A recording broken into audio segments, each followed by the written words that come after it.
Dall'attività investigativa dei carabinieri della stazione di Ponte di Piave è emerso proprio l'esistenza di una vera e propria banda di ragazzini molto giovani, tutti residenti a Ponte di Piave di nazionalità albanese, che dal maggio a settembre di quest'anno hanno spacciato diverse banconote con un taglio da 100 e da 50 euro in diversi esercizi pubblici della zona e alcune anche farmacie. Innanzitutto è stata fondamentale la collaborazione sia dei commercianti, dei farmacisti coinvolti e anche degli istituti di credito. Anche l'attività condotta di concerto informando il nostro comando carabinieri antifalsificazione monetaria e poi anche i successivi riscontri ci hanno permesso di dimostrare che le banconote che venivano spacciate erano false, anche se era una buona contraffazione, e che inducevano in errore chi le riceveva. Diciamo che avevano una filigrana, quella interna, di una colorazione ma meno risaltata rispetto a quelle autentiche, e al tatto erano anche facilmente riconoscibili come non autentiche, quindi palesemente contraffatte.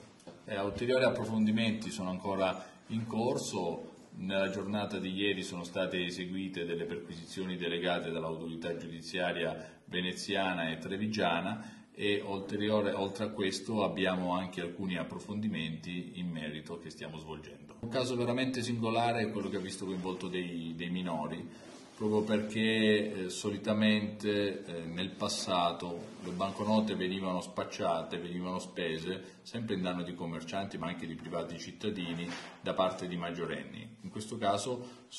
3 su 4 sono proprio minorenni. Molte banconote sono state sequestrate, non è escluso che ne abbiano potute spacciare altre a danno di commercianti e di privati cittadini anche nella zona, perché la loro tecnica era quella di spendere la banconota di 100 euro, comprare una pizzetta e una Coca-Cola e avere come resto 95-96 euro e quindi poter ritornare in possesso di banconote autentiche, inducendo in errore ovviamente chi le riceveva. Stare molto attenti nel dubbio di chiamare e contattare i carabinieri, di non assolutamente accettare banconote di questo genere perché si è già in presenza di un reato che è procedibile d'ufficio, quindi è necessario stroncare sul nascere l'esistenza di questa attività illecita.